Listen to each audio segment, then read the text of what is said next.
Hello दोस्तों। आज हम पढ़ रहे हैं कक्षा 10वीं विषय हिंदी इकाई 1 जो कि वार्षिक परीक्षा हमारी आने वाली है 18 तारीख को। ये जितने क्वेश्चन हम बता रहे हैं दोस्तों, ये क्वेश्चन मोस्ट हैं क्योंकि ये प्रश्न बैंक के सॉल्यूशन हैं। इसका हमने विकल्पित प्रश्न मतलब एक एक नंबर वाले ऑब्जेक्टिव बता दिए हैं। 2 नंबर और 4 नंबर के क्वेश्चन आज हम इस वीडियो में देखने वाले हैं, तो लास्ट तक वीडियो को अवश्य देखें क्योंकि इसमें से हमारा पूरा 17 अंक का आने वाला है।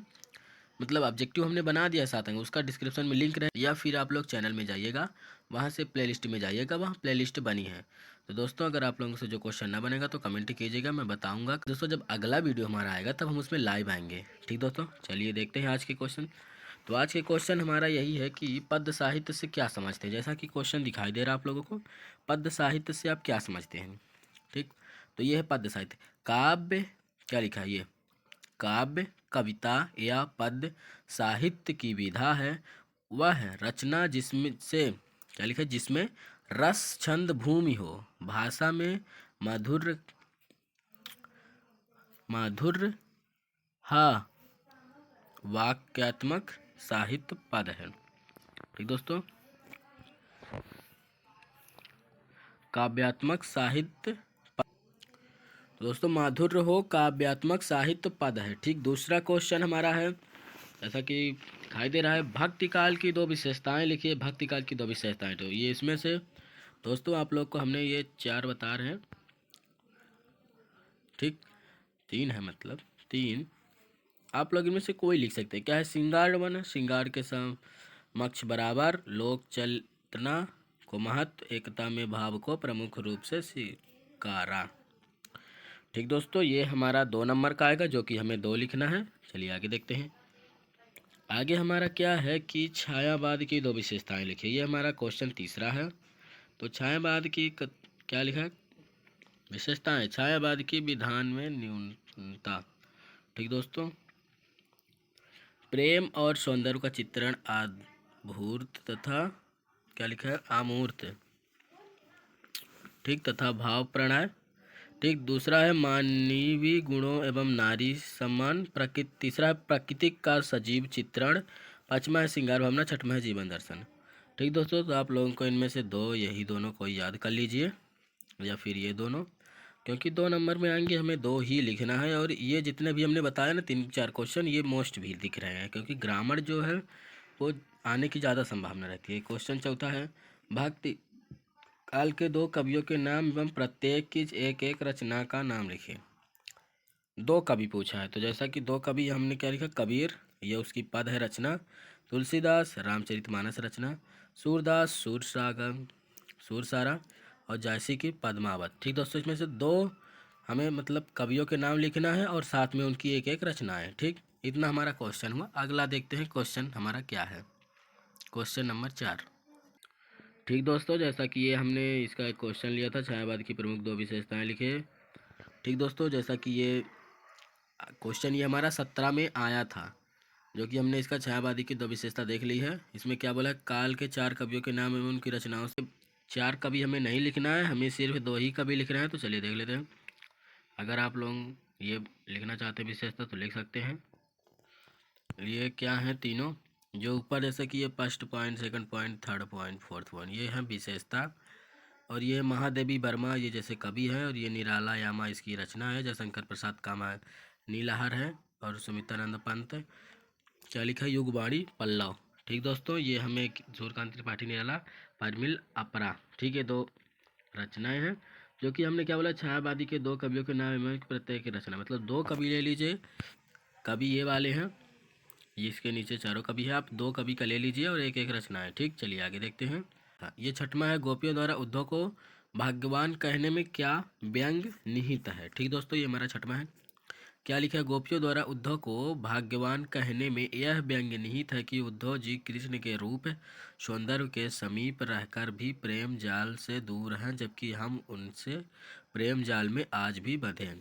ठीक दोस्तों, इसे 2 बार 3 बार पढ़िएगा, जो समझ में आएगा वही लिखना है, अपने से समझ के लिखना है। क्या है, भाग्यवान कहने में क्या व्यंग निहित है। ठीक, तो यह व्यंग निहित है कि उद्धव जी कृष्ण के रूप सौंदर्य के समीप रह कर भी, जो उद्धव जी हैं वो उनके कृष्ण के समीप रह कर भी प्रेम जाल से दूर, मतलब जो कृष्ण प्रेम करते थे वो, और वो उनके पास भी हो के भी प्रेम जाल से दूर है, यही बता रहा है। ठीक ठीक दोस्तों, ये हमारा क्वेश्चन कौन सा हुआ, छठवां। और बाकी के दोस्तों ये हमारा क्वेश्चन तुलना वाला, ये है हमारा क्वेश्चन 17, हम इसे आगे देखेंगे। ये हमारा क्वेश्चन 17 है, इसे हम आगे देखेंगे। तो चलिए अभी हम क्वेश्चन 7वां देखते हैं। क्वेश्चन हमारा 7वां है, सूरदास की काव्यगत विशेषताएं लिखिए, जो कि 2 नंबर में है। तो हम इनमें कितनी विशेषताएं लिखेंगे, ओनली 2। ठीक, काव्यगत विशेषताएं लिखे, जैसा कि ये लिखा है। और ये सूरदास की है, क्योंकि यहाँ भी सूर लिखा है और यहाँ भी सूर, क्योंकि अभी इसका हमने मतलब जीवन परिचय से लिया है, तो हमने पूरा नहीं दिखाया है, इनके सिर्फ काव्यगत विशेषता दिखा रहे हैं। ठीक, क्या बोला है, सूरदास की काव्यगत विशेषताएं लिखिए। ठीक, तो ये हम लिख देंगे भक्ति भाव, फिर इसके आगे थोड़ी लिखेंगे, क्योंकि 2 नंबर में है तो कम से कम थोड़ी तो होना चाहिए ना। सूरदास के आराध्य श्री कृष्ण हैं, उनके हृदय, क्या लिखा है, हृदयस्थ भावों की अभिव्यक्ति बाल लीलाओं, प्रेम लीलाओं आदि में व्यापक रूप में हुई है। दूसरा है सहृदयता और भावुकता, सूर के पदों में मानव मन के भावों की यथार्थता तथा मार्मिकता स्पष्ट परिलक्षित होती है। ठीक दोस्तों, आप लोग चाहे तो इस तरह लिख सकते हैं या फिर इसे बस लिख सकते हैं। ठीक, दूसरा है, मतलब 2 है, अभी हम इसका और देखेंगे, जो आप लोगों को सटीक सरल लगे वही लिखिएगा। ठीक, इसका क्वेश्चन क्या है, 8वां, सूरदास का भाव पक्ष लिखते हुए 2 रचनाओं लिखे। ठीक, नाम लिखे। ठीक दोस्तों, जैसा कि ये क्वेश्चन इसमें हमारा 8वां भी मिल रहा है, और ये 2 रचनाएं हमें लिखना है, सूर सागर, सूर सारावली एवं साहित्य लहरी। इन तीनों में से हमें 2 रचनाएं भी याद करना है, क्योंकि बोला है सूरदास का भाव पक्ष लिखते हुए 2 रचनाओं के नाम लिखे। ठीक दोस्तों, ये 2 रचना लिखना और भाव पक्ष में भी थोड़ी सी लिखना है, जो हमारा 8वां क्वेश्चन है। ठीक, भाव पक्ष थोड़ी सी लिख दीजिएगा। लेकिन आगे देखते हैं काव्यगत की विशेषता, जैसा कि अभी हमने 2 देख लिया है, अब आगे देखते हैं। ठीक दोस्तों, तो ये तीसरा है, उत्कृष्ट रस संयोगता, अद्वितीय वात्सल्य, श्रृंगार वर्ण। ठीक दोस्तों, यही है कला पक्ष। और इन्हीं में से जैसा कि हमने क्या बोला, काव्यगत विशेषताएं। तो ठीक दोस्तों, आप लोग विशेषता इनमें से कोई भी लिख सकते हैं, क्योंकि कला पक्ष भी उसमें आ रहा है, और गय पाद अलंकार। ठीक, जो आपको 2 लगे, या फिर जो अभी हमने शुरू में बताया वही दोनों कर दीजिएगा। श्रृंगार वर्ण भी कर सकते हैं। सूर्य ने अपने काव्य में संयोग वियोग का चित्रण करके श्रृंगार के रस राज सिद्ध कर दिया, ये भी बहुत आसान है। उत्कृष्ट रस सूर रस सिद्धि कवि थे। सूर काव्य में शांत श्रृंगार और वात्सल रसों की त्रिवेणी प्रवाहित है। ठीक, क्वेश्चन 9वां है हमारा, चलिए उसे भी देखते हैं। उसमें भी है, महाकवि सूरदास का साहित्य में स्थान निर्धारित कीजिए। ठीक दोस्तों, इसमें साहित्य में स्थान पूछा है, जैसा कि पहले पूछता था कि 2 रचनाएं और भाव पक्ष कला पक्ष लिखे। ठीक, लेकिन अब क्या पूछ रहा है, 2-2 नंबर में अलग अलग पार्ट में, लेकिन है पूरा जीवन परिचय से ही संबंधित। चलिए देखते हैं साहित्य में स्थान सूरदास जी का। तो दोस्तों, जैसा कि अभी हमने क्वेश्चन 9 बोला, महाकवि सूरदास का साहित्य में स्थान। ठीक दोस्तों, ये उनका साहित्य में स्थान है। क्या है, भक्ति काल को स्वर्ण युग की गरिमा से अभिमंडित करने में महात्मा सूर का अनुपद योगदान है। वे भक्ति काल की कृष्ण भक्ति शाखा के प्रतिनिधि कवि हैं। वे वात्सल और श्रृंगार रस के आचार्य हैं। ब्रज भाषा को सुललित काव्य भाषा बनाने का श्रेय सूर को ही है। भाषा तथा काला पक्ष जी की जो गरिमा सूर में है, वह किसी और में नहीं मिलती। सूर वास्तव में हिंदी साहित्य के सूर हैं, सूर्य हैं। ठीक दोस्तों, यही है हमारा साहित्य में स्थान। तो हमें इसी में से ही कुछ पॉइंट छांट के लिख देना है। चलिए क्वेश्चन 10वां देखते हैं। तो दोस्तों, हमारा 10वां क्वेश्चन है, गोस्वामी तुलसीदास की 2 रचनाएं के नाम एवं काव्यगत विशेषताएं लिखिए। 2 रचना, जैसा कि अभी इतनी सारी रचनाएं हैं, तो आप लोग 2 कोई भी रट लीजिए, मतलब याद कर लीजिए। और फिर क्या बोला है, 2 रचनाओं के नाम एवं काव्यगत विशेषता, मतलब ये जो काव्यगत विशेषता है ना, भाव पक्ष कला पक्ष, उसके अंदर उनमें से कोई हमें क्या लिखना है, काव्यगत विशेषता। ये जो है ना कला पक्ष भाव पक्ष, इन्हीं में से कुछ पॉइंटर आप लोग छांट के लिख सकते हैं। ठीक दोस्तों, पढ़िएगा, समझ में जो आएंगे वही विशेषता, मतलब ये जो पूरा भाव पक्ष कला पक्ष, ये हमारी एक तरह से विशेषता ही है। ठीक, चलिए देखते हैं इसके आगे क्वेश्चन हमारा 11वां, गोस्वामी तुलसीदास के काव्य का भाव पक्ष एवं हिंदी साहित्य में उनका स्थान लिखिए। जैसा कि अलग से पूछ लिया है भाव पक्ष, तो हमें क्या करना है, अब भाव पक्ष बस लिखना है और साहित्य में स्थान। तो दोस्तों आप लोग इसे जीवन परिचय की तरह याद करेंगे तो जो भी क्वेश्चन बनेगा आप लोग उससे मतलब तैयार कर लेंगे।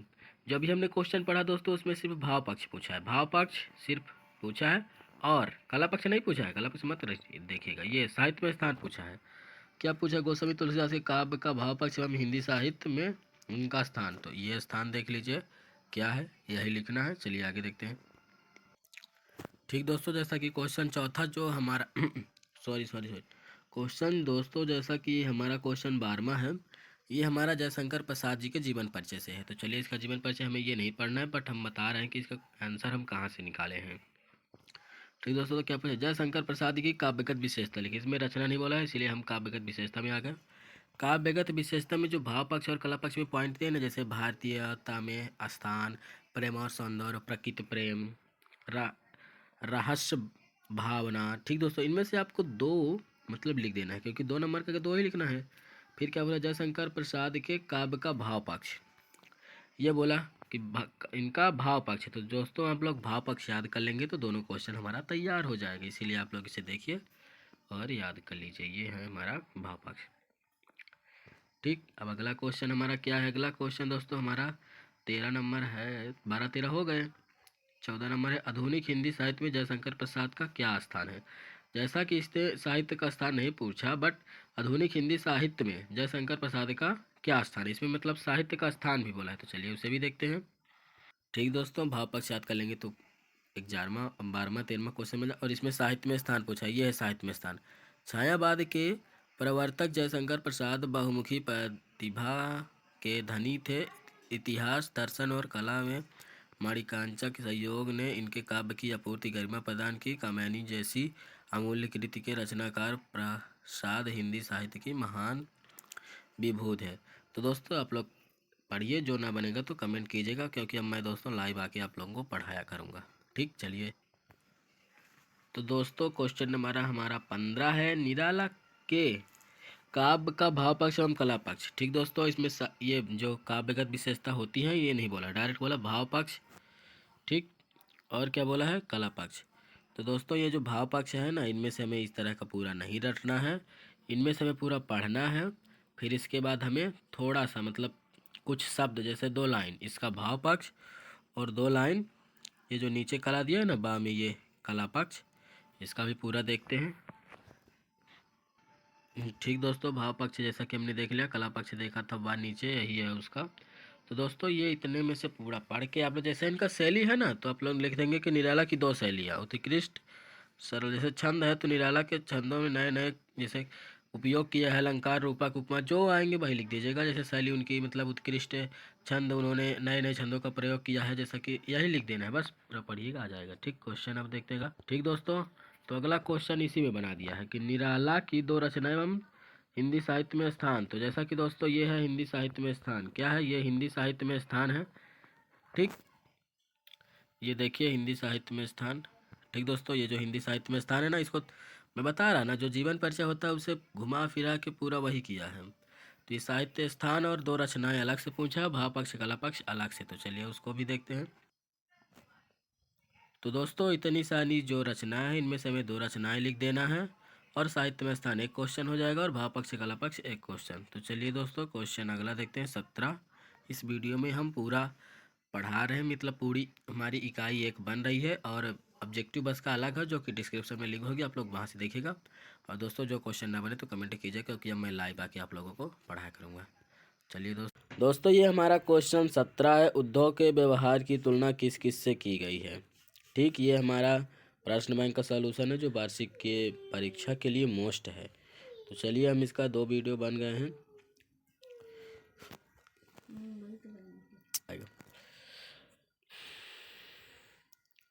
दोस्तों ये क्वेश्चन हमारा 17 है, लिखा है उद्योग के व्यवहार की तुलना किस किस से की गई है। क्वेश्चन मोस्ट है, प्रश्न बैंक के हैं। चलिए देखते हैं। उद्योग के व्यवहार की तुलना कमल पुष्प की पंखुड़ियों तथा तेल में सनी हुई मटकी से की गई है। जिस प्रकार कमल पुष्प की पंखुड़ियाँ तथा तेल में सनी हुई मटकी पर जल एवं उसकी बूंदों का कोई प्रभाव नहीं पड़ता है, ठीक उसी प्रकार उद्धव जी पर भी कृष्ण के रूप सौंदर्य का कोई प्रभाव नहीं पड़ता है। तो दोस्तों ये 2 नंबर का आएगा, जो कि समझ के लिखना है, रटिएगा नहीं तो ज़्यादा टाइम निकल जाएगा। इसको समझ लीजिए बस।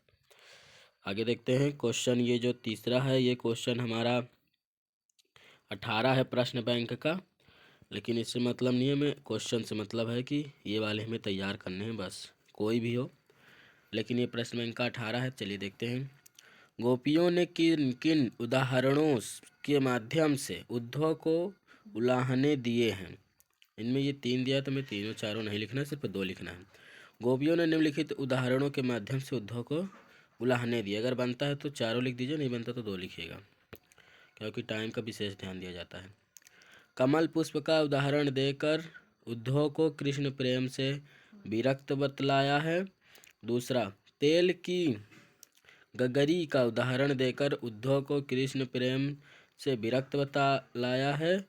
और प्रीति नदी का उदाहरण देकर प्रेम मार्ग से रहित माना है। और मधुकर भ्रमण का उदाहरण देकर काले हृदय वाला माना है। तो दोस्तों इसे 2 ही लिखना है, याद होगा तो चारों लिख दीजिएगा टाइम के अनुसार। तो हम इसका कल परसों वीडियो आएगा चैनल में कि किस तरह पेपर देना है, तो उसे अवश्य देखिएगा, क्योंकि वो किस तरह देना ये बताया जाएगा उसमें। ठीक, चलिए देखते हैं। ये क्वेश्चन 19 है प्रश्न बैंक में। ठीक, जैसा कि हमने बताया इससे कोई मतलब नहीं, सिर्फ हमें क्वेश्चन से याद करना है, ताकि क्वेश्चन ये आए बोर्ड में तो हमें आंसर दे दें, बस हम आंसर लिख दें। क्या है, उद्धव द्वारा दिए गए योग के संदेश ने गोपियों की बिरहानी में घी काम कैसे दिया, घी का काम कैसे किया। ठीक दोस्तों, श्री कृष्ण गोपियों को छोड़कर मथुरा चले गए थे। उसने उनके वापस आने की आशा में गोपियाँ कृष्ण की राह देखती रहती थी। जब कृष्ण उद्धव जी के मध्य हमसे गोपियों के लिए जान का संदेश भेजते हैं, तब गोपियों अत्यधिक व्याकुल हो जाती हैं और उनकी विरहाग्नि प्रचंड हो जाती है। इस प्रकार योग संदेश में गोपियों की विरहाग्नि में घी का काम हुआ। ठीक, समझ के लिखिएगा, टाइम कम है इसीलिए समझ के लिखना है। क्वेश्चन ये जो 5वां है ये इसमें 20 में है प्रश्न बैंक में। मर्यादा ना लही के माध्यम से कौन सी मर्यादा ना लहने की बात की गई है। मर्यादा ना लही के माध्यम से कौन सी मर्यादा ना रहने की बात कही है। चलिए देखते हैं कौन सी कही है। तो इसका ये है आंसर, इसमें लिखा है मर्यादा न लही के माध्यम से कृष्ण द्वारा गोपियों के प्रेम की मर्यादा न रखकर उन अबलाओं को योग ग्रहण करने की बात कही गई है। गोपियाँ उद्धव से कहती हैं कि जब कृष्ण ने अपनी मर्यादा को स्वयं ही तोड़ दिया है तो हम किस प्रकार धैर्य धारण करें। ठीक दोस्तों, तो समझिएगा फिर लिखना है। चलिए आगे देखते हैं, क्योंकि अभी हम ये और वीडियो बनाने से लिए थोड़ा जल्दी जल्दी करेंगे, नहीं वीडियो ये वाला लंबा हो जाएगा तो फिर ना दूसरा ना पाएंगे। क्या है 6वां, कृष्ण के प्रति अपने अनन्य प्रेम को गोपियों ने किस प्रकार अभिव्यक्त किया है। ठीक दोस्तों, चलिए देखते हैं इसका आंसर। लिखा है, कृष्ण प्रेम के लिए गोपियाँ उद्धव जी से कहती हैं कि कृष्ण प्रेम के लिए गोपियाँ उद्धव जी से कहती हैं कि कृष्ण तो हमारे लिए हरिल पक्षी की लकड़ी के समान है। किस समान है, हरिल पक्षी की लकड़ी की समान है। ठीक, हरिल पक्षी को लकड़ी की तरह ही हमने भी कृष्ण को मन वचन तथा कर्म से पकड़ लिया है। हम तो स्वप्न में सोते जागते समय भी कृष्ण कृष्ण पुकारती रहती हैं। गोपियाँ उद्धव से यह भी कहती हैं कि हम कृष्ण की अनन्य प्रेमिका हैं, परंतु अपने योग संदेश को सुनकर हमें बहुत दुख हुआ। ठीक दोस्तों, इसे 1-2 बार पढ़ेंगे, समझ में आ जाएगा, फिर लिखना है। चलिए अगला देखते हैं। अगला, ये गोपियों ने उद्धव से योग की शिक्षा कैसे लोगों को देने की बात कही है। तो दोस्तों ये छोटा है, बट ये हमारे उसमें नहीं है प्रश्न बैंक के, तो इसे हम तैयार नहीं करेंगे, क्योंकि ये कुछ दूसरी तरह से लिखा है, ये हमें तैयार नहीं करना है। जितना हमने बताया उतना ही तैयार करना है इस लेसन से। चलिए आगे देखते हैं। फिर आगे ये वाला है, गोपियों के अनुसार राजा का धर्म क्या होना चाहिए। ठीक, ये हमारा क्वेश्चन 22 है प्रश्न बैंक में। तो चलिए देखते हैं। गोपियों के अनुसार राजा का धर्म क्या होना चाहिए? तो क्या लिखा है? गोपियों के अनुसार राजा का धर्म है कि वह अपनी प्रजा पर किसी प्रकार का अत्याचार न होने दे तथा स्वयं भी अत्याचार न करे, प्रजा के प्रत्येक दुख को समाप्त कर उसे सुख पहुँचाने का प्रयास करे। राजा धर्म तो यह सूर जो प्रजा ना जाह सताए। इसमें दोस्तों ये हमें समझ के ऐसे लिखना है कि गोपियों का क्या लिखा है? गोपियों के अनुसार राजा का धर्म यही है कि वह प्रजा, किसकी प्रजा मतलब जनता, लोगों की पर मतलब जो प्रजा हैं, लोग हैं, उन पर अत्याचार ना करे तथा स्वयं भी अत्याचार ना करे, ना करने दे और ना करे, ना होने दे और ना करे। जैसा कि हमारी सरकार ना होने दे अत्याचार और ना ही स्वयं अत्याचार करे, ठीक उसी प्रकार ये भी है कि ना अत्याचार होने दे और ना ही करे, यही राजा का धर्म है। दोस्तों में इसी तरह समझ के लिख देना है, रटने की ज़्यादा ज़रूरत नहीं है क्योंकि समय नहीं है। चलिए देखते हैं। वैसे मैंने ऑब्जेक्टिव का बना दिया जो वीडियो, उसमें मोस्ट ऑब्जेक्टिव हैं क्योंकि 32 नंबर के ऑब्जेक्टिव आएंगे। अगर आप लोग पूरा पढ़िएगा ऑब्जेक्टिव और थोड़ा इधर उधर से तो पास हो जाइएगा, क्योंकि ऑब्जेक्टिव ज़्यादा दे रहा है ना, इसीलिए। ठीक, फिर ये क्या है? परशुराम के क्रोध करने पर लक्ष्मण ने धनुष के टूट जाने के लिए कौन कौन से तर्क दिए? तो हमें सिर्फ 2 ही तर्क लिखना है। चलिए देखते हैं क्या है। हमने अपने बचपन में ऐसी अनेक धनुहिया तोड़ी है, परंतु तब आपने कभी ऐसा क्रोध नहीं किया था। ठीक, ये है। बाकी दूसरा क्या है? इस धनुष पर आपकी इतनी ममता क्यों है? हमारे लिए तो सभी धनुष समान हैं, हमें इस पुराने धनुष को तोड़ने का लाभ हानि समझ में नहीं आ रहा है। तीसरा है, श्री राम ने जो इस धनुष को नया समझा था यह तुरंत तो, ठीक दोस्तों, इसके आगे नहीं है, यह धनुष तो छूते ही टूट गया है, इसके आगे ये होगा बट इसमें नहीं आ पाया है। चलिए इसका देखते हैं आगे। आगे ये क्वेश्चन हमारा कौन सा है? लक्ष्मण के वीर। ये दोस्तों हमारा क्वेश्चन 24 है। क्या है? लक्ष्मण ने वीर योद्धा की क्या क्या विशेषताएं बताई है? ठीक, जो वीर योद्धा होते हैं उनकी क्या क्या विशेषता होती है? चलिए देखते हैं। 2 ही लिखना है, 2 ही याद भी करना है।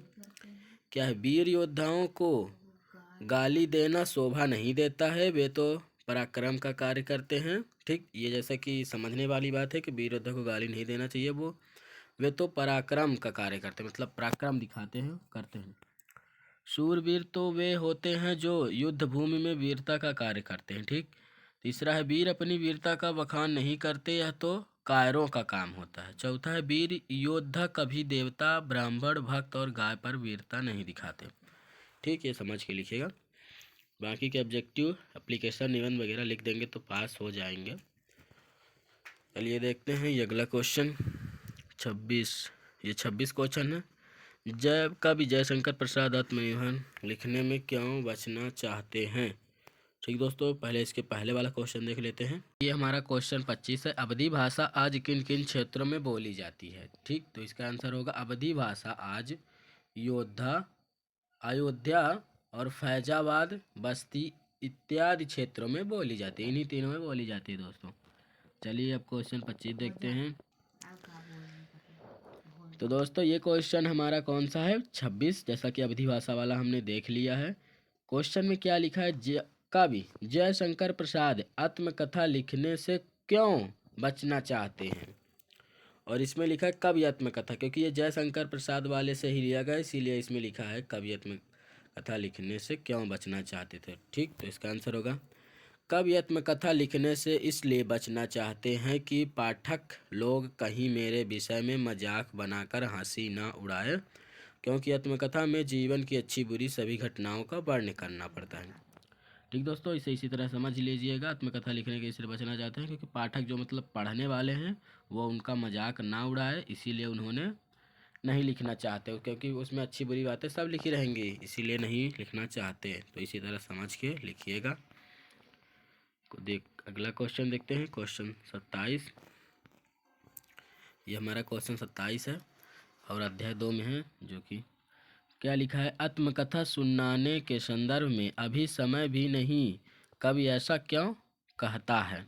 ठीक, ये क्या लिखा? आत्मकथा सुनाने के संदर्भ में अभी समय भी नहीं। कवि ऐसा इसलिए कहता है कि इस समय कवि का मन दुखों की मार झेलते झेलते व्यथित तो हो गया है।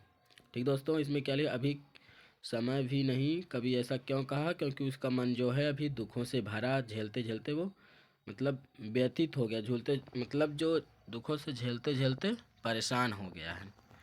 ठीक, फिर क्वेश्चन हमारा 28 क्या है? समृद्धि को पाथेय बनाने से कवि प्रसाद जी का क्या आशय है? तो चलिए इसका आंसर देखते हैं।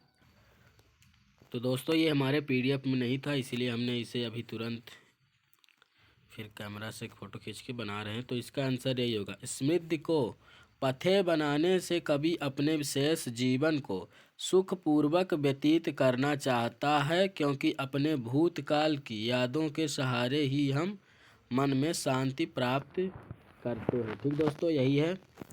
इतना जितना गोले के अंदर है हमें इतना याद करना, इतना ही है उसका आंसर। बाकी की ये दोस्तों अभी हमने इसका क्रॉप नहीं करा था। चलिए अगला देखते हैं। ठीक, तो दोस्तों ये क्वेश्चन हमारा कौन सा है? 29 नंबर है। जैसा कि हमने 28 तक देख लिया है क्वेश्चन 17 से। ठीक, निराला बादल से फुहार झिरमिर या बरखने के स्थान पर गरजने के लिए कहते हैं, क्यों? कवि बादल क्या लिखा है? कवि बादल से फुहार झिरमिर क्या लिखा है? रिमझिम या बरसने के स्थान पर गरजने के लिए इसलिए कहता है क्योंकि बादल के गर्जन से प्राणियों में फुहार, वर्षा आदि की आशा जाग जाती है तथा उनमें उत्साह भर जाता है। ठीक, क्या है? कवि बादल से फुहार रिमझिम या बरसने के स्थान पर गरजने के लिए इसलिए कहता है क्योंकि बादल के गरजने से प्राणियों के फुहार, वर्षा आदि की आशा जाग जाती तथा उनमें उत्साह है। ठीक दोस्तों, तो इसमें हमें लिख देना है कि बादल से गरजना इसलिए कहता है ताकि प्राणियों में फुहार, वर्षा आदि की मतलब आशा, भावनाएं वो जागृत हो जाए तथा इसीलिए उत्साह हो जाते हैं। ठीक, मैंने अपने लैंग्वेज में बताया, इसी तरह लिखना भी है। ठीक, फिर हमारा 30 क्या है? 30 क्वेश्चन, कविता का शीर्षक उत्साह क्यों रखा गया है? तो ठीक देखते हैं क्या लिखा है। कविता का शीर्षक उत्साह इसलिए रखा गया है कि उत्साह उमंग या जोश का पर्याय है। बादलों को उमड़ता तथा गर्जन करता हुआ देखकर प्राणियों में उत्साह भर जाता है। ठीक दोस्तों, आगे देखते हैं, इसी तरह समझ के लिखना है। क्वेश्चन हमारा अगला कौन सा है? अगला है उत्साह। उत्साह कविता में बादल किन किन अर्थों की ओर संकेत करता है? ठीक, क्या लिखा है यहाँ? कविता नहीं, यहाँ उत्साह नहीं लिखा है, बस क्वेश्चन वही है। ठीक, क्या संकेत करता है? ठीक, क्या है? कविता में बादल प्यासी धरती की प्यास बुझाने, नवीन अंकुर के लिए विध्वंस, क्या लिखा है? विप्लव तथा क्रांति चेतना को संभव करने वाले अर्थों की ओर संकेत करता है। मतलब धरती में सूखा पड़ा रहता तो पानी बरसेगा तो ठीक रहेगा, और जो हम खेत बोते हैं वो नवीन अंकुर, उसमें अंकुर निकलने लगेंगे। ठीक दोस्तों, यही संकेत मिलता है। ठीक, बादल अर्थों की ओर संकेत यही करता है। ठीक दोस्तों, आगे देखते हैं। आगे क्वेश्चन हमारा कौन सा है देखते हैं। कवि की, ठीक दोस्तों, हमारा क्वेश्चन नंबर 32 है। इसमें लिखा है कवि की आँख फागुन की सुंदरता से क्यों नहीं हट रही है? ठीक दोस्तों, देखते हैं, इसका आंसर यही है। पूरा आंसर में क्या लिखा है? कवि की आँख फागुन की सुंदरता से इसलिए नहीं हट रही थी कि फागुन मास में बसंत का सौंदर्य छा जाता है। इस ऋतु का प्रकृति सौंदर्य अनुपम होता है। प्रकृति में चारों ओर सुंदरता ही सुंदरता दिखाई देती है, अतः कवि का मन फागुन की सुंदरता को देखने में लगा हुआ है। ठीक दोस्तों, फागुन में हमारा बसंत रहता है, जैसा कि हम लोगों को भी पता है कि हरियाली रहती है, लेकिन इसीलिए हमें जब फागुन आए तो बसंत याद करना है। बसंत, क्योंकि बसंत में हरियाली होती है, इसीलिए कवि की आंखें नहीं हट रही थी। ठीक, अपने लैंग्वेज में लिख देंगे समझ के। अगला क्वेश्चन हमारा क्वेश्चन नंबर 33 है। क्या लिखा है? फागुन में ऐसा क्या होता है कि बाकी ऋतुओं से भिन्न होता है? ठीक, देखते हैं इसे। फागुन में वसंत ऋतु का आगमन होता है, जिसे सभी ऋतुओं का राजा माना जाता है। इस माह में पेड़ पौधों पर नए नए पत्ते फूल पत्ते आने लगते हैं। हवा भी खुशबू लिए हुए शीतल मंद रूप से में चलती है। इस माह में ना अधिक गर्मी होती है और ना ही अधिक सर्दी। ये सब बाकी ऋतुओं से भिन्न होता है। ठीक दोस्तों, ये अपने से लिख सकते हैं कि बसंत ऋतु में जो ऐसा कि यहाँ बताया है कि नए नए पत्ते लगने लगते हैं। ठीक, चलिए आगे देखते हैं, समझ के लिखिएगा, बन जाएंगे। ठीक, अब हमारा क्वेश्चन नंबर 34 आ गया है।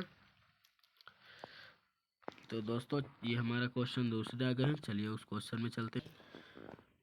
तो दोस्तों अब हमारा ये कौन सा है? 34 नंबर।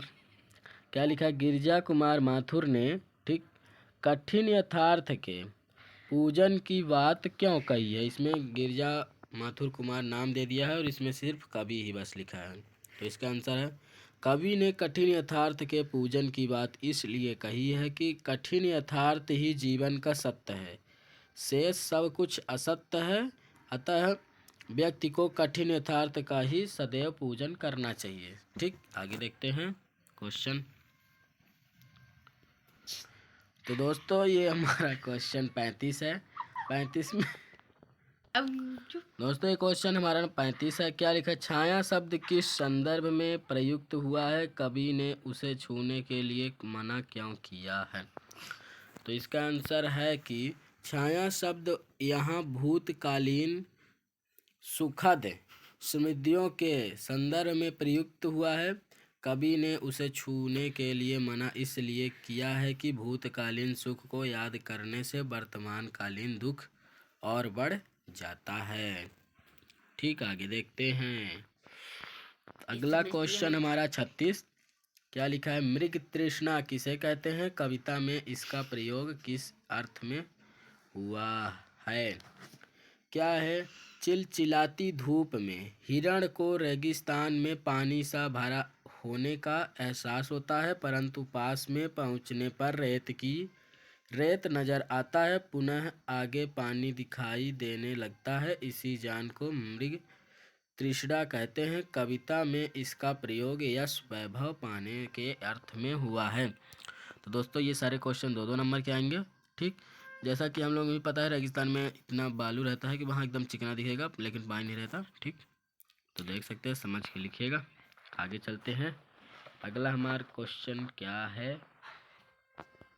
ठीक दोस्तों, तो ये हमारा क्वेश्चन नंबर 37 है। छाया मत छूना, ठीक, ये पाठ का नाम दे दिया है। कविता में व्यक्त दुख के कारणों को स्पष्ट कीजिए। ठीक, ये है पहला, भूतकालीन सुख का स्मरण करने से दुख होता है। ठीक, अतीत का सुख याद करने से दुख 2 गुना हो जाता है। ठीक, तीसरा है यश सम्मान प्राप्त करने की चाह में दुख बढ़ता ही जाता है। चौथा है भौतिकता की ओर दौड़ने से दुख बढ़ता है और प्रभुत्ता पाने का चाहत से में भी दुख बढ़ता है। तो इसमें हमें 2 ही याद करना है, 2 ही याद कीजिएगा क्योंकि 2 नंबर में आएंगे। चलिए देखते हैं अगला क्वेश्चन। तो हमारा क्वेश्चन कौन सा है? 38। माँ ने ऐसा क्यों कहा कि लड़की होना पर लड़की जैसी मत दिखाई देना? ठीक दोस्तों, तो यहाँ क्वेश्चन यहाँ से थोड़ी मतलब ऐसे ही क्वेश्चन बना के आते हैं ना, इसीलिए यहाँ हटा है। फिर लिखा है माँ ने ऐसा क्यों कहा कि लड़की होना पर लड़की जैसा दिखाई मत देना। ठीक, तो ये है लड़की होना पर लड़की जैसा दिखाई मत देना। हमारे विचार से माँ ने ऐसा इसलिए कहा होगा कि आज लड़की के भोलेपन का लाभ उठाया जा रहा है, उस पर अनेक अत्याचार किए जा रहे हैं, अतः उसे उनका सामना करना चाहिए। ठीक दोस्तों, फिर अगला क्वेश्चन जैसा कि यहाँ से बना के दिया है, यहाँ देखिए कैसा है, लेकिन क्वेश्चन बना के कैसा दिया है। क्वेश्चन बना के दिया है कि आग से रोटियां सेकने के लिए, ठीक, इतना ही दिया है। माँ ने बेटी को सचेत करना क्यों जरूरी समझा? ठीक दोस्तों, फिर इसे ले लिया है। ठीक, इसी तरह क्वेश्चन बना के देता है। तो चलिए इसका आंसर देखते हैं। क्वेश्चन नंबर ये हमारा 29 है। ओ सॉरी 39 है दोस्तों ये क्वेश्चन, जैसा कि अभी हमने 38 बोला था। ठीक, तो इसका आंसर होगा ये, माँ ने बेटी को सचेत करना इसलिए ज़रूरी समझा कि वह अपने अधिकारों कर्तव्यों को भली भांति पहचान सके और अपने ऊपर होने वाले अत्याचारों का सामना कर सके। ठीक दोस्तों, ये वाला नहीं है क्योंकि ये पहले वाले का था, जो कि हमें नहीं याद करना है, हमें सिर्फ इतना ही याद करना है, मतलब समझना है, याद भी नहीं करना है। अगर हो सकता है तो कर लीजिए, याद है तो फिर अच्छी बात है और अच्छी। चलिए अब आगे देखते हैं क्वेश्चन 40। ठीक, तो क्वेश्चन नंबर हमारा 40 किधर है, ये है। ठीक दोस्तों, क्वेश्चन नंबर ये हमारा 40 है। माँ को अपनी बेटी अंतिम पूंजी क्यों लग रही थी, मतलब क्यों लग रही है अंतिम पूंजी। ठीक, तो माँ को अपनी बेटी अंतिम पूंजी इसलिए लग रही है कि बेटी ही माँ के सबसे निकट होती है तथा उसके दुख सुख को पहचानती है, अतः बेटी का विवाह करने के बाद माँ के पास कुछ शेष नहीं रहता। ठीक दोस्तों, जैसा कि ये हम लोगों को भी पता है। ठीक, लिख सकते हैं अपने लैंग्वेज में, कोई दिक्कत ना रहेगी। ठीक, ये हमारा क्वेश्चन है 41 नंबर, लास्ट क्वेश्चन, 2 अंक वाले। क्या है, माँ ने बेटी को क्या क्या सीख दी। तो क्या दी, सदैव अपने चेहरे और सुंदरता पर ही रीझकर मत रहना। ठीक, दूसरा है, स्त्री जाति को अपने अधिकार और कर्तव्यों के लिए आवाज़ उठानी चाहिए क्योंकि आग रोटियां सेकने के लिए होती, जलने के लिए नहीं। ठीक, जैसा कि ये बन सकते हैं, सब सरल ही रहते हैं हिंदी में। आभूषण और वस्त्र स्त्री के बंधन होते हैं, अतः इनकी ओर आकर्षित मत होना। ठीक दोस्तों, तो कमेंट करके बताइएगा वीडियो कैसा था, और जो ना बने तो कमेंट कीजिएगा कि ये नहीं समझ में आया तो मैं उसका दूसरा बना देता हूँ। चलिए अब इसके आगे देखते हैं। निम्नलिखित पद्यांशों का संदर्भ प्रसंग सहित भावार्थ लिखिए। क्वेश्चन 4 अंक वाले जो इसमें हैं वो भी देख लेते हैं इसी वीडियो में। चलिए देखते हैं। तो चलिए दोस्तों, इसे हम जल्दी जल्दी ही सॉल्व कर लेंगे, मतलब हल कर लेंगे। क्या लिखा है, पहला जैसा कि पैसेज हम नहीं पढ़ेंगे, उसका थोड़ा शुरू में और लास्ट का बता देंगे। ठीक, क्या लिखा है, उद्धो तुम हो अति बढ़वावी, क्या लिखा है, बढ़ भागी। ठीक, फिर इसके बाद हम डैश डैश कर देंगे, जैसा कि हम जब पेपर में लिखेंगे तो क्वेश्चन डालेंगे, क्वेश्चन जो दिया रहेगा उसके बाद आंसर डालने के लिए आंसर, जब उत्तर डालेंगे ना, उत्तर प्रश्न क्रमांक कितने का उत्तर, तो फिर यहाँ जैसा कि ये उद्धव तुम तो हो अति बड़वानी। ठीक दोस्तों, इतना लिख देंगे, फिर डैश डैश कर देंगे, फिर यहाँ लिख देंगे लास्ट वाला, गुरु चाटी जो पागी। ठीक दोस्तों, हमें इसी तरह लिख देना है, पहले इतना लिख दीजिएगा, फिर डैश डैश करके कॉपी में थोड़ी सी, फिर इसे लिख दीजिएगा, फिर इसके बाद संदर्भ लिखिएगा आंसर में, इससे ज़्यादा अच्छा सटीक दिखेगा और अच्छा भी लगेगा और नंबर देने में आसानी होगी किस पैसेज का है। ठीक, चलिए इसका संदर्भ देखते हैं, जो कि इसमें यही बोला है, संदर्भ प्रसंग साहित्य भावार्थ, मतलब इसका संदर्भ लिखना है, प्रसंग लिखना है और साथ में व्याख्या भी करनी है। ठीक, तो चलिए देखते हैं। ठीक दोस्तों, तो यहाँ भावार्थ का मतलब भाव का इसकी का अर्थ करना। ठीक, संदर्भ क्या है, संदर्भ है कि प्रस्तुत पद्य हमारी पाठ्य पुस्तक क्षितिज भाग 2 के पाठ पद, जो हमारा पाठ है उस पाठ पद से लिया गया है। इसके रचयिता वात्सल रस के सम्राट सूरदास जी हैं। ठीक दोस्तों, मतलब इसका यही बोल रहा है कि हमारे पाठ्य पुस्तक क्षितिज भाग 2 के पाठ, मतलब पद वाले पाठ से लिया गया है। इसके रचयिता सूरदास जी हैं। ठीक, वात्सल के सम्राट। प्रसंग, प्रसंग का मतलब होता है कि जो ये हमारा पैसेज है इसका शॉर्ट है। ओहो, तो दोस्तों प्रसंग में हमारा होता है कि जो ये हमारा पैसेज दिया है पैराग्राफ, इसी का हमें शॉर्ट में, कि मतलब किसके बारे में बताया जा रहा है वो हमें शॉर्ट में देना होता है। तो क्या लिखा है, प्रस्तुत पद में गोपियों ने उद्धव जी से की प्रेम संबंधी उदासीन पर व्यंग्य करते हुए उसे बड़ा भाग्यशाली बतलाया है। चलिए आगे देखते हैं। व्याख्या में दोस्तों जैसा कि उसी से दिया रहता है, तो व्याख्या आप लोगों से आती है तो ठीक है, वरना इसी में से कुछ क्वेश्चन, मतलब कुछ पॉइंटर, जैसे कि उद्धव तुम तो अति बड़वानी हो, जैसा कि इसमें कुछ इसी से अर्थ इसका जो बनता हो वही लिख दीजिएगा, नहीं तो अगर पूरा बनता है तो अच्छी बात है, नहीं तो संदर्भ प्रसंग लिखने के बाद व्याख्या में उसी से कुछ सटीक सटीक लिख दीजिएगा, जो उसका अर्थ जैसे अर्थ समझ में आ जाएगा तो ठीक है, वरना उसी से लिख दीजिएगा। क्या है, गोपियों उद्धव जी से कहती हैं कि आप तो बहुत भाग्यवान हो जो प्रेम जाल में से सदैव दूर रहे हो।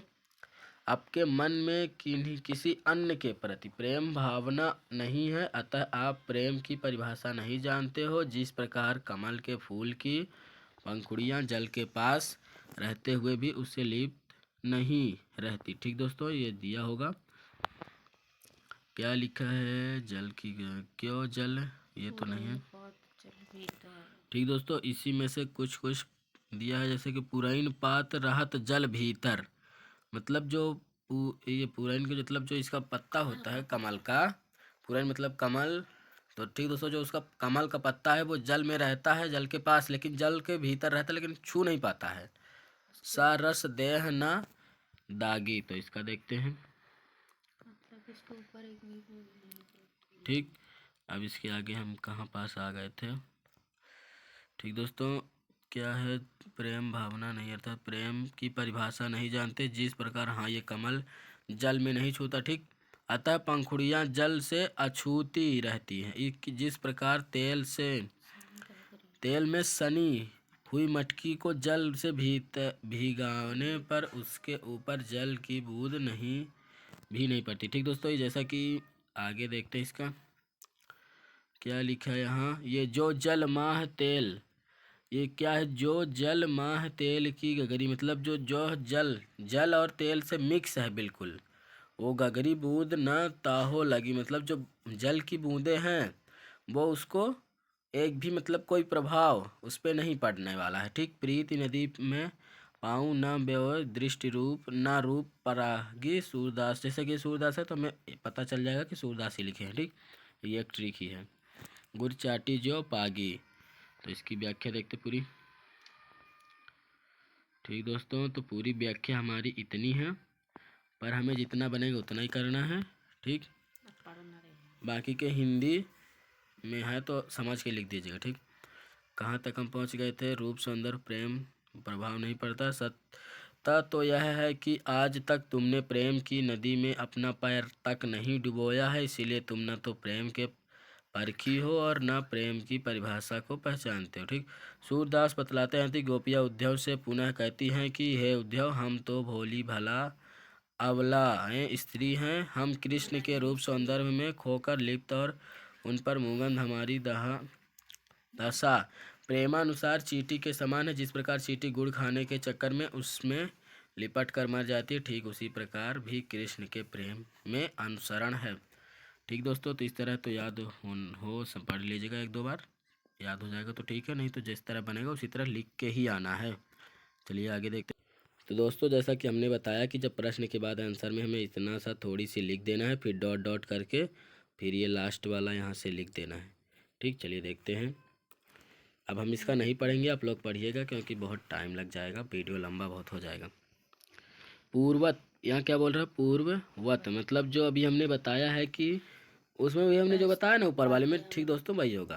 प्रसंग बस बदलेगा कि प्रस्तुत पद्यांश में गोपियाँ उद्धव जी से कहती हैं कि हमारे कृष्ण तो उस हरिल पक्षी के समान है जो कभी लकड़ी से मुक्त नहीं होता है, अतः वे हमें अति प्रिय हैं। ठीक दोस्तों, व्याख्या भी आप लोग पढ़िएगा, नहीं तो वीडियो लंबा हो जाएगा, समझिएगा। ठीक, पढ़ लीजिएगा एक दो बार, समझ में आ जाएगा। तो इतना ही है हमारी व्याख्या। चलिए अगली बारी देखते हैं, नहीं तो बहुत वीडियो लंबा हो जाएगा, तो फिर आप लोग को देखने में इच्छा रुचि खत्म हो जाएगी। चलिए आगे देखते हैं। तो दोस्तों, ये हमारा कौन सा है? तीसरा नंबर का पैसेज है, मतलब जो अभी ये पद हमारा ये तीसरा है, दो ठो हमने देख लिया है। क्या है? नाथ शंभु धनु भंजनिहारा, इस तरह लिख के फिर डॉट डॉट करके फिर हमें इतना लिख देना है। क्योंकि दोस्तों ये जो इतना बड़ा है ना, इतना बड़े में हमें सिर्फ जहाँ तक टिक लगा हुआ है उतना ही दिया है। तो चलिए देखते हैं इसका संदर्भ। तो वही होगी प्रस्तुत पद्यांश हमारी पाठ्य पुस्तक क्षितिज भाग 2 के पाठ राम लक्ष्मण परशुराम संवाद से लिया गया है। यह संवाद रामचरितमानस से संकलित है। इसके रचनाकार गोस्वामी तुलसीदास जी हैं। ठीक दोस्तों, प्रसंग में भी यही है। प्रस्तुत पद्यांश में गोस्वामी जी ने सीता स्वयंवर के अवसर पर धनुष, हाँ वही जो धनुष तोड़ दिए थे वही। जैसा कि दोस्तों ये धनुष के बारे में है, तो आप लोग भी इसका बना सकते हैं। ठीक, हम एक बार दिखा देते हैं, बाकी के आप लोग अपने अनुसार समझ समझ के कर लीजिएगा। यही है व्याख्या। शिव धनुष के टूटने की आवाज़ सुनकर मुनि परशुराम राजा जनक के दरबार में आकर धनुष तोड़ने वाले के विषय में पूछते। ठीक दोस्तों, ये कर सकते हैं, यहीं तक करना है जहाँ तक टिक लगा, क्योंकि पूरे में हमें नहीं करना है, पूरा हमारा पैसेज नहीं दिया है। ठीक, चलिए आगे देखते हैं अगला क्वेश्चन, चौथा जो हमारा पैसेज है पद्यांश का। तो दोस्तों ये हमारा पद्यांश का 4 है, इंग्लिश में पैसेज बोलते हैं, हिंदी में पद्य का तो जो बोलते हैं। क्या है? मधुप गुना गुना कर कह जाता कौन कहानी यह अपनी, मुरझा कर गिर रही पंक्तियाँ देखो कितनी आज घनी, इस गंभीर आनंद नीलिमा में असंख्य जीवन इत्यादि यह लोग करते ही हर रहते हैं अपना स्वयं मलिन उपहास। इसका देखते हैं, संदर्भ वही होगा, सिर्फ पाठ का नाम चेंज होगा। जैसे इसमें है प्रस्तुत पद्यांश हमारी पाठ्य पुस्तक क्षितिज भाग 2 के पाठ आत्मकथा से लिया गया। इसके रचयिता जयशंकर प्रसाद हैं। ठीक दोस्तों, प्रसंग भी लिखिएगा, प्रसंग वही शॉर्ट, फिर इसकी व्याख्या। व्याख्या दोस्तों हमें यहीं तक करनी है जहाँ तक टिक लगा, या आप व्याख्या 1 बार 2 बार 3 बार पढ़िएगा, बस समझ में आ जाएगा, वहाँ जाइएगा लिख दीजिएगा। ठीक, अगला देखते हैं, क्योंकि वीडियो लंबा होगा आप लोग भी ना देखेंगे ना, इसीलिए पढ़ नहीं रहे हैं।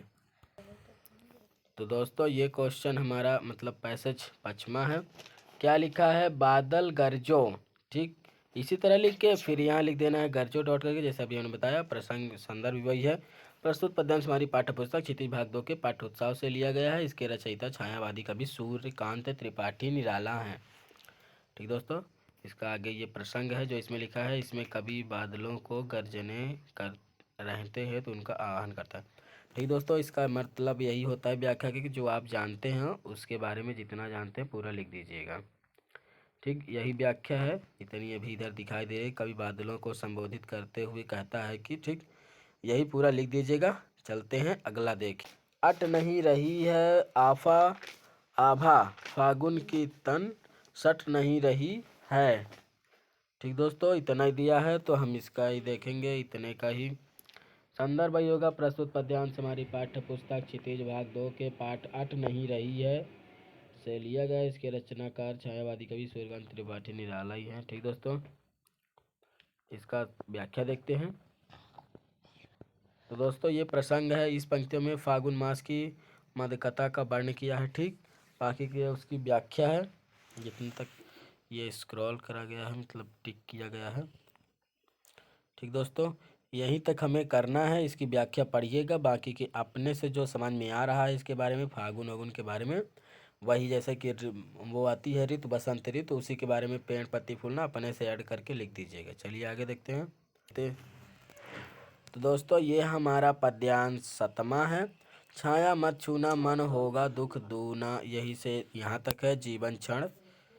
ठीक दोस्तों, तो यहीं तक करना है, इसके आगे का नहीं दिया, मैं यहीं तक व्याख्या करेंगे। चलिए संदर्भ प्रसंग देखते हैं। संदर्भ वही होगा प्रस्तुत पद्यांश हमारी पाठ्य पुस्तक क्षितिज भाग 2 के संकलित कवि छाया मत छूना से संकलित है। इसके रचनाकार कवि गिरजा कुमार माथुर है। ठीक, प्रसंग है इसमें कवि अतीत के सुख को याद करके वर्तमान वही। चलिए देखते हैं। तो दोस्तों क्या है इसमें? छाया मत छूना, जैसे कि छाया मत छूना लिखा है, तो आप लोग ये संदर्भ में मतलब पाठ का नाम तो समझ जाएंगे, क्योंकि छाया मत छूना डायरेक्ट लिख दिया है, तो संकलित कविता छाया मत छूना से संकलित है। ठीक, चलिए आगे देखते हैं इसका व्याख्या। तो दोस्तों ये प्रसंग जैसा भी हमने देख लिया, ये व्याख्या वही भावार्थ होता है। कवि अपने मन को संबोधित करते हुए कहता है कि, आप लोग देख सकते हैं। चलिए आगे देखते हैं। तो दोस्तों इसको यहाँ तक करना है, बाकी पढ़ लीजिए 1-2 बार। बाकी जैसा कि भैया ने बताया कि अगर इसके बारे में आप लोग को कुछ समझ में आ रहा तो आप अपने से ऐड कर सकते हैं। ठीक, आगे देखते हैं। ऊपर वाला तो दोस्तों ये हमारा पद्यांश 8वां है। इसमें अभी हमारे इसमें कितने लाइन छूट गए? 1 2 3 4 5 लाइन छूट गया है। ठीक दोस्तों, माँ ने कहा पानी में झक्कर अपने चेहरे पर मत रीझना। ठीक दोस्तों, यहाँ से है और यहाँ तक है, दिखाई मत देना। ठीक दोस्तों, इसका ऊपर का अभी हमारे में नहीं आ पाया है, तो चलिए इसका आगे देखते हैं। तो दोस्तों जैसा कि प्रसंग अभी हमने सब में देखा है, इसमें भी देखते हैं। प्रस्तुत पंक्ति हमारी संदर्भ हमारी प्रस्तुत हम पाठ्य पुस्तक क्षितिज भाग 2 के पाठ कन्यादान से ली गई है। इसके रचनाकार कवि ऋतुराज हैं। ठीक दोस्तों, ऋतुराज। जैसा कि अभी हमने इसमें क्या बताया, ये संदर्भ है जो भी हमने बोला। ठीक दोस्तों, पूर्ववत लिखा है क्योंकि दूसरा पैसेज है। ठीक, प्रसंग है इसमें, माँ अपनी बेटी को परंपरागत आदर्शों से हटकर शिक्षा देती है। ठीक दोस्तों, जैसा कि आप लोग ने परंपरा के बारे में जानते होंगे, तो यहाँ पास अपने से ऐड करके उसके अनुसार लिख दीजिएगा। ठीक, ये व्याख्या है। माँ अपनी पुत्री को समझाते हुए कहती है कि, ठीक दोस्तों, अपने शरीर सुंदरता को कोमल ही दिया है। ठीक,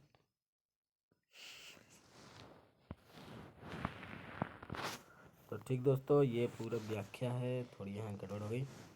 ये हमारी पूरी व्याख्या है, आप लोग करिएगा।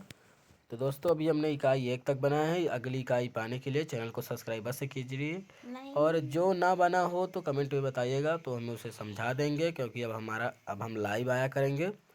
ठीक दोस्तों, तो चलिए, धन्यवाद वीडियो देखने के लिए। अगला वीडियो जल्द ही आएगा, तब तक के लिए चैनल को सब्सक्राइब